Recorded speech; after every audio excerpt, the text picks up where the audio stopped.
Hey everyone, my name's Alyssa. And my name is Brennan. Welcome back to the Modern Singer Podcast.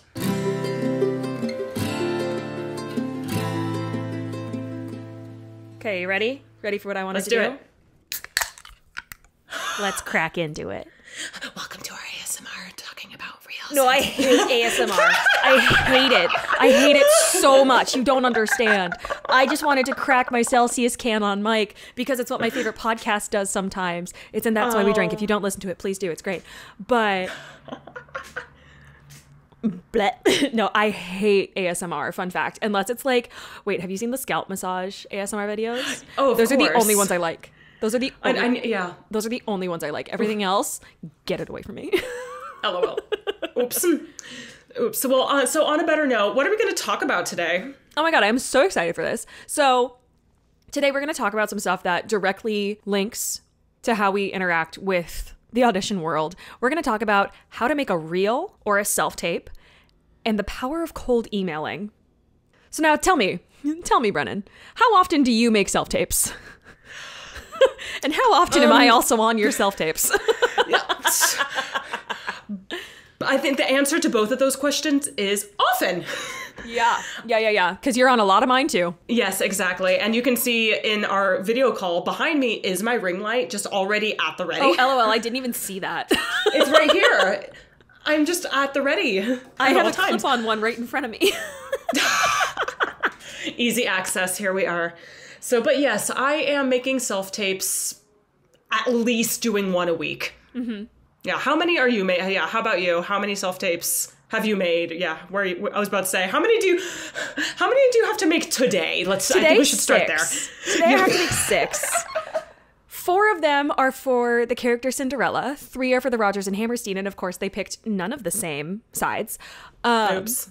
And one of them is for Descendants. One of them is a voiceover, and one of them is for a video game that I would get body scanned for, which I think is really cool. Oh, that's really cool. We love different opportunities. Yeah, I've sung on video game soundtracks before, which is really fun, but I've never been a character in a video game.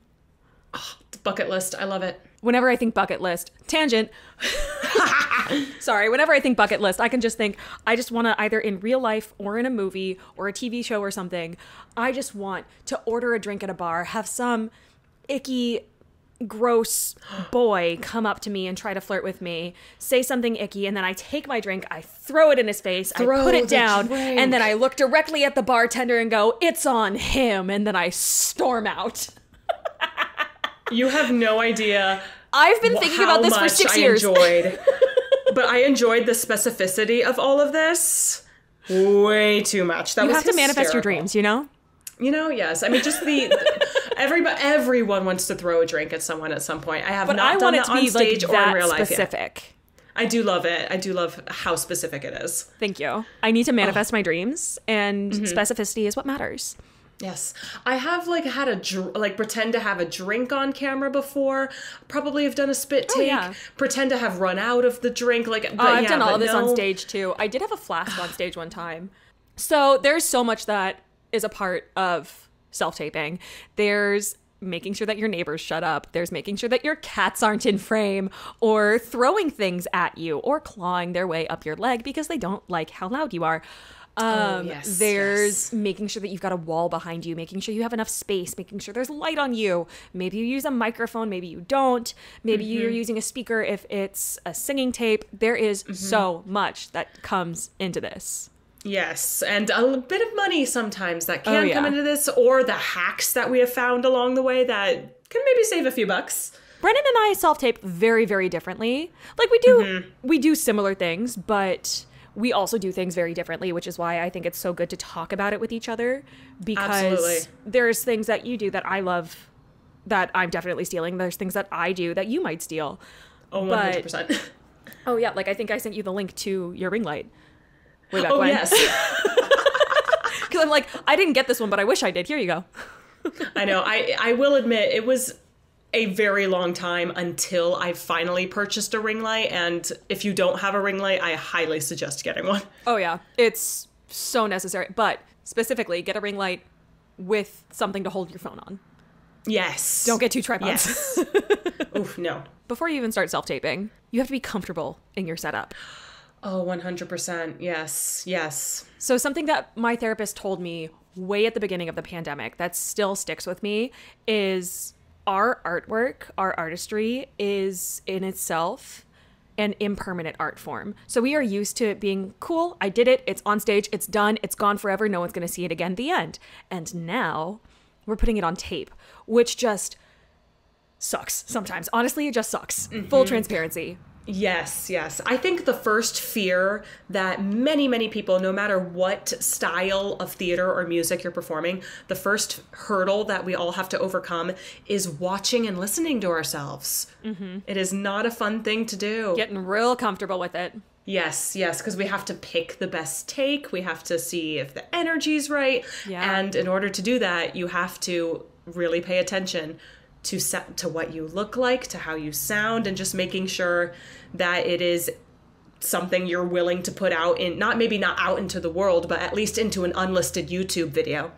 Yeah. So something that Brennan and I, we both follow this rule pretty much every time, unless something I know. gets I fucked already up. know what rule you're gonna say. It's the 3-take rule. Yes. So if you do not know your material to get it down in 3 takes, you're not ready to put it on tape. The end. You get 3 takes. The first take might feel great. For us, typically we're like, the fuck was that shit? What? Or we're like, article did I cool, use? What? The timing felt okay. This felt a little rushed. Edit from there. And knowing that you have 3 takes so that you're not putting it into the ground, like beating a dead horse, all of these other metaphors that I could use. Because if you can't get it in 3 takes, you either A, don't know what you want, B, don't know what you're doing, or C, all of the above.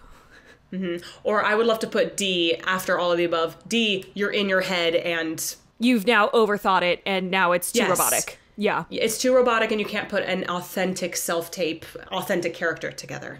correct. So, with the 3-take rule, you can also play with framing. So I do want to talk about framing. Ooh, yes. So first of all, I think we both do this because I film in front of a brick wall. You film in front of a rock wall when you're at your parents' place. Yes. You don't need a blank wall behind you. You don't need the dreaded blue screen because Yes, that you don't need the dreaded also blue screen. messes up your framing. They can't see what you're doing. So some advice that I got from my career coach, Jen, she's amazing, by the way, is when it comes to self-tapes for theater, they need to see your body. That is what they need. They need to see how you express and how you act. So you need to think of where the bottoms of your fingers meet your thighs as the bottom of your frame, and then an inch or 2 above your head as the top of your frame. Unless you know that you're going to make some big gestures up, then maybe you need a little bit more space at the top. They need to be able to see your entire body on camera. I'm literally gesturing at Brennan while I do this. I love it, yes. It's spot But on. It's spot on, though. They need to see what gestures you're doing. Like if you already planned it, Yes. amazing. From there, next best thing is hips to the top of your head. So like your hip bones to the top of your head. And the next from there is your waist to the top of your head. It should never just be shoulders and head, specifically for theater auditions. Commercials are going to be different. Commercials, it depends on what they're auditioning for how much I show them. Sometimes I'll do like shoulders up if it's just they're focusing on emoting a lot. But TV shows and film auditions, theater auditions, I try to go knees to the top of my head unless I really don't want to put pants on, and then I will go hips to the top of my head. I love sweatpants and self-tapes. It's amazing. Exactly. So, but yes, and also it comes down to maybe this self-tape does have a requirement. Maybe it has the dreaded full body slate. Which Here we is are. just so difficult to do. There It is very not enough difficult space. to do. And yeah, and especially I'm a 5'8" woman, and it's very difficult to get my entire body into full frame. So that's really fun. But maybe your self-tape might have a requirement too, where it's like we only want chest up, waist up. So you have to, of course, double check when you're reading the requirements what this self-tape might want. And to piggyback off of Alyssa, depending on what character you might be portraying, if you're using a lot of gestures, maybe consider doing waist up or lower. And I've been making self-tapes. I made a self-tape recently where I was auditioning for 2 different characters in the same show, and I did have to adjust, oh, this character is a little bit larger than life, having some larger gestures, so I definitely adjusted my frame as opposed to the second character where there are some larger gestures, but I was standing a little bit more stoically and still, so I could zoom in a tiny bit more. So it depends on the character and it depends on the requirements. Let's talk about the audio quality that you need, specifically audio quality for musical theater versus commercial, film versus opera. They're all very different. They're all very different. And this is where Brennan and I do different things. Ooh, so yes, I'm going to start is. with TV, commercial, film. That's three things, TV/commercial/film. What do you do for your audio quality setup? Because I know what I do, and I do the bare minimum. I mean, I do the bare minimum too. It also, for me, it depends on where I'm filming because I've recently been on the road quite often. So I really pay attention to what room I'm in, making sure it is somewhere with a little bit more muffled sound so you can get as much of a concentrated audio as I possibly can. I don't have a super fancy mic. I'm filming on my phone. I do try to get the most updated version of iPhone as I can because the audio is pretty fantastic on an iPhone. So I do try to use that, and I'm just really making sure that my distance between my voice, I know my voice and how it's going to go into the audio of my phone. I just make sure that I'm getting the diction and everything is clear. And I just really pay attention to the room that I'm in. So this is where Brennan and I differ. So I do the exact same thing for TV, commercial, and film. But I paid for a very fancy microphone at the beginning of the pandemic. And I will use that shit till the day it dies. Please don't die. I love you so much. It's also what I record this on. But I bought a really nice microphone. So I hook my microphone up. I've got a little thing where I can hook it up to my iPad to film. Granted, my phone has a better camera, but I don't have the linky link for that right now. I should get it, but that is for another time. We love Because adapters. I refuse to rent space. I refuse to That's rent another space. thing. I don't rent space either. I make do with what I can, especially since I'm currently on the road. Correct. I am not on the road as much. /ever, because I don't like traveling.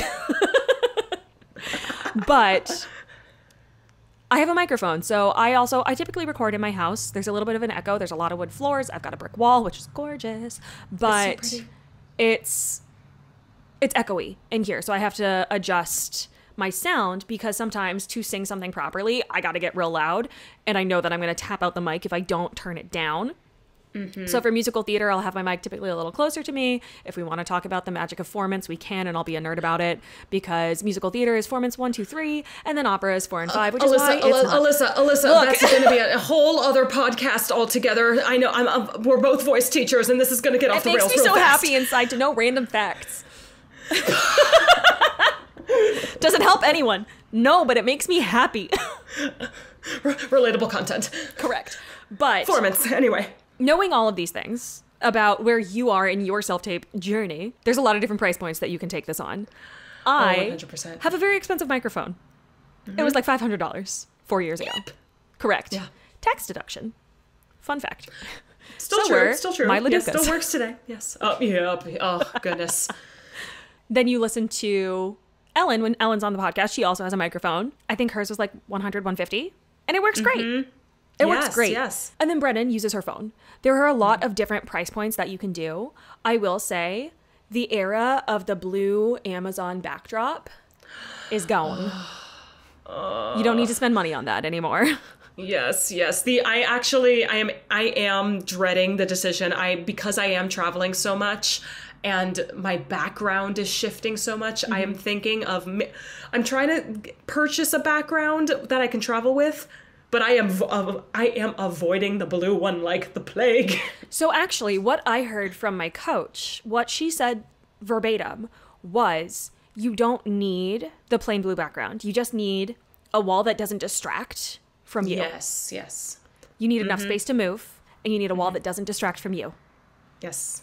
And also, this perfectly, you also need good lighting. Yes. Hence ring light. Hence ring light. Turn on all of the lights above you. Fun fact that I learned from someone I was talking to about filming stuff. You also want lights hitting you from the side. Yeah, I was about to say the box lights. Correct. I record in my living room, and I'll turn on my hallway light, which is to my left, and I'll turn on my bathroom light, which is to my right. And then I've got these soft yellowish lights coming at me from either side. And it just helps to highlight like the back of your hair and differentiate yourself from your wall. No, it's true. I'm being on the road, I am getting away with my ring light as best I can. And I really, really try to pick a good room where I can get away with the ring light and natural light. I do like to take advantage of natural light if I get that. Yes, yes, yes. But sometimes the only time to self-tape, at least for me specifically, is at 9 p.m. Exactly. It depends on the time of day. You might have rehearsal. Who knows? We all have jobs and side hustles. So, and also you never know what the weather might be outside too. Yeah. Thanks, global warming. So now we've talked about making a self-tape. Let's talk about the difference between a self-tape and a reel really fast. Just yes, please. The hot and dirty of it. So a self-tape is specified information that you've been given. It might be a song, it might be a scene, it might be a combination of both. It might be a monologue. Who knows? It is for a specific thing. A reel, however, is what you put together of your material that you have recorded, and you take snippets of everything so that you can send that out in your cold emails. Here we are. Yes. Oh my goodness. So yes, I have a musical theater reel. I have a dance reel, and I actually do have a couple of opera roll reels. Oh yeah, I remember helping you with that one. Yeah. Yes, exactly. That was a specific thing that my voice teacher suggested to me for a specific role that I do in opera, because this particular character you can just has name it. way too many. It's Carmen. Secrets out. Wow. I never would have guessed you've done Carmen. It's fine. It's fine. I am. You do it it's really well. Hard to understand. You do it really well. She's fun. I do adore that role, but the reason why that my teacher suggested, look, yeah, maybe make a reel for this character, is because she has 4 arias, and all of her arias, they're fun, they're great in context of the show, but that's just it. They're great in context of the show. It's very, very hard to show the entirety of this woman in one aria. Unfortunately, none of her arias individually show enough, so I decided and got this advice from my teacher to take snippets from each aria and create a reel for this one character. But yes, I do. With that, I have made many, many reels and have to update my musical theater reel every single year. You should be updating your reels every single year, she says, as she hasn't updated her musical theater reel since 2022. But it's on my list for this summer. But the other reel that I have is an acting reel, actually. So I took a bunch of like scenes and stuff that I've recorded. Brennan makes a cameo in my acting reel, actually. And it's 2 minutes of me doing scenes. So these reels, they don't have to be from productions. Yes, it's nice to have video footage. Video footage English from is hard. shows. Look, it is my first language. Debatably so for the rest of us. It's fine. Why? Hey now. Hey now. This is what dreams are made of. Anyway. But they don't just have to be footage from shows that you've been in. It can be self-tapes. It can be footage of you from class. That is the majority of my dance reel, is footage from taking class. It's all of these things that you take. It's just good quality performance with acceptable quality material. Exactly. Like sometimes it's going to be a shaky video in a dance class because you ask someone else to hold the camera and they just did it and they're shaking because they're panting and they're trying to not like breathe over the music for you. Yep. Knowing that, give yourself permission to just put something on tape so that you have the power to send out all of these applications, and especially into cold emails, which I actually really want to talk about today. Yes. So Brennan, we both send a lot of cold emails. I sent 3 this morning. I sent 3. Exactly. Are we the same person? What? Oh my God. It's so important to like cold email everyone, because until you meet someone, they don't know who you are. It's true. It's true. Which sounds very obvious, but unfortunately, not every application you send is going to be looked at. It's true. They screen them. They screen them. I have so many auditions where they have never watched my tape. I keep track. Oh yes, I know. The dreaded view count. Oh gosh. I'm like, just give me one. Just once. It's fine. Like, tell me that you didn't hire me for me, not you didn't hire me because you had already cast the role. And it doesn't keep me up at 3 a.m. at night. What? What? But sometimes sending these emails is terrifying. It is. It's not a fun feeling because it feels like we are forcibly saying, "Hi, stranger. I just met you and this is crazy, but here's my reel, so hire me maybe?" That's how I feel. I would love to take your money. Thank you for asking. Yes. So, but yes, that's how I feel whenever I am sending a cold email. And it did take me, took a little bit of courage to go, no, if I don't send this email, then that means they're never going to know me. They're never going to know that I exist. And something I wanted to point out is that both you and I do have an agent for theater, film, and TV, but yet we do still cold email. Yeah. Yeah, no, we reach out to companies all the time just being, hey, I saw your season. I think I'm a really good fit. Here's my material. I would love to set up a call sometime to chat with you. Exactly. Yes. And both you and I do this for the musical theater world, film and TV, and for the opera world. Yeah. These cold emails go all across the industry. Yeah. And it's not only that, it's stage directors, it's composers, conductors, other artists that you want to work with. It's not just about getting jobs. Sometimes it's about building your network and building the number of people that you talk to. Sometimes it's photographers. And I've got a really fun event with a photographer this month that is either, I don't remember when this episode comes out, but if it's before the 14th, it has not happened yet. If it is after the 14th, it has happened. But regardless, it's going to be exciting. I made a really great connection with a photographer, and now we're going to set up a thing where we just do photos for people in dance, in yoga, in other performances who just need more materials for their marketing. And like, that is a connection that I made through email. Exactly. I love it. And Instagram. And Instagram, yes. At the end of the day, we want to have these self-tapes and have these reels and photos, and we just want to have a plethora of promotional material for the future. You never know what might pop up in a season and you go, oh my gosh, that's a dream role of mine. That's a production I would really like to do. Oh, there's a person I really want to work with. Do I have easy access to these tapes and self-tapes and things that I filmed? So all you have to do, copy, press, save, do that. So that you don't have to refilm something every other week. Yes, exactly. And then typing up what is in the body of this email. What should we include in a cold email?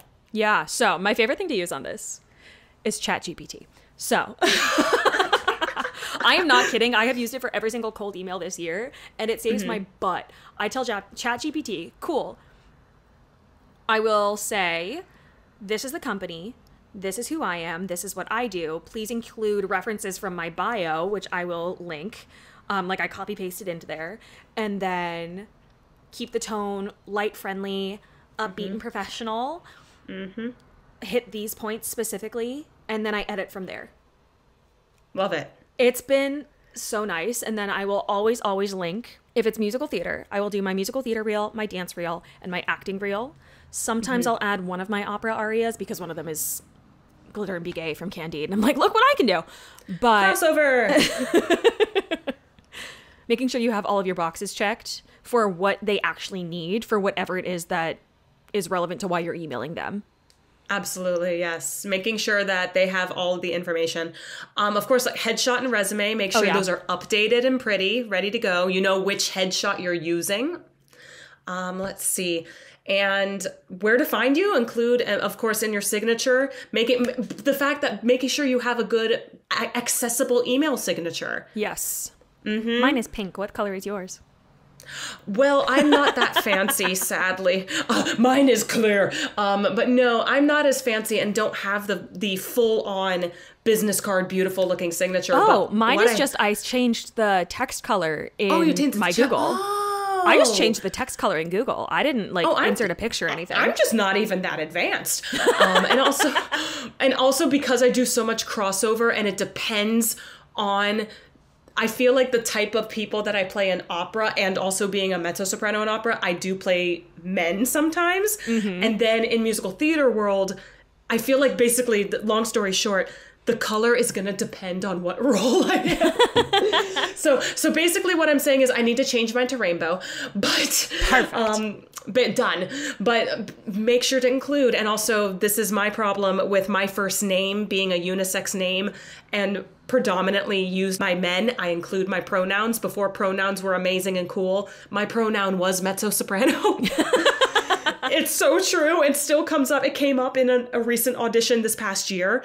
So it happens, but including my name, my pronouns, and of course my website. Yes. And maybe if you have an agent, some agent information, you never know. But making sure that you are this cold email needs to be a representation of who you are and include everything. While being to the point. Yes. You still want it to be concise. Yes. Agreed. So, last thing I want to talk about when it comes to cold emailing is a book recommendation, actually, that I actually read this yesterday on the train. And so the book is Influence is Your Superpower by Zoe Chance. I'll link it in the show notes as well. But it is something called the Kindly Brontosaurus, which she uses as a way, it's a sales tactic of reconnecting with people and making sure that you get what your goal is. So I'm gonna read a cute little excerpt. The first thing she talks about is master salespeople go back to prospective clients 6 or 7 times after getting a no. Average salespeople, about 3 times. And the average person who is not working in sales never checks back in. They never follow up. So we want to make this and then follow up. If you haven't already, I also have a link to our networking tracker in the bio here in the show notes that you can use to track all of this stuff. But it's called a reach out. You're reaching out. That is what you're doing here in your cold email. And I'm just going to quote this. It's Zoe Chance. One beloved influence model for my students is the Kindly Brontosaurus, a gentle herbivore that doesn't take no for an answer. This is a deceptively passive technique, and it's simple. Pretty much, all you have to do is wait. But you're not waiting invisibly in a corner with your fingers crossed. No. Like a conspicuous dinosaur, you'll remain optimistically in view. Hello, it's me here, still, just checking in. The Kindly Brontosaurus is patient, polite, and persistent. You ask for what you want, then you step back. You check back in, you wait, and you check for as long as it takes. Nobody can get angry at, and no one can ignore, the Kindly Brontosaurus. And it's hard to keep reviewing such a benign being. Persistence and non-aggression can be an irresistible combination. I think that this is such a really great facet to remember is you're not going to book the job off of one cold interview or one cold email. It's just not how life works. But persistence is key. Absolutely. Find who you want to work with. Start connecting with them, not just about work. Just start connecting. Some things I like to do is I follow people on Instagram. I comment on their stuff. I interact with their stories. I make sure that I'm celebrating their wins as well. And then you follow back up. Oh, yes. We love social media engagement. Exactly. Following up at the end of the day, not being afraid to take up space, which Correct. is the social media engagement, and not being afraid to follow up when needed. Yeah. And just being overall, just being a little less afraid. And I know we're all working on that, but being confident in your art. And that's something I feel like has been lost for a really long time, especially people coming out into the world straight out of school and they go, okay, I've learned everything. Crickets. Now what? Except we haven't actually learned how to get jobs. We learned what to do once we get them. Yes, and we have to take ownership of who we are and our talent and go, no way, I am worth being seen, being heard, and I need to take the world by storm. I have to send this email or I'm not going to get heard possibly. People need to find out who I am. I need to be engaging on social media. I have to be promotion. It's what we do is really hard, basically. Correct. At the end of the day. Take up space, take up ownership, send the cold email. The worst they can say is no, or they don't email back at all. That's end. it. And they all lived happily ever after. And happy ever after. I wish. I wish to go to the festival. That was not the right key. Thank you all so much for listening. I hope that you had a good time. I hope that you got some stuff out of this. If you have any questions, always feel free to DM us. You can DM us at Modern Singer. You can DM Brennan. You can DM me anytime. All of the links are in the show notes. If you really liked this podcast, make sure that you rate, review, and subscribe. And if you really liked this podcast, make sure that you share it with a friend so that we can start reaching new followers. We'll see you next week. Bye! Oh gosh, there was dissonance that time. Sorry.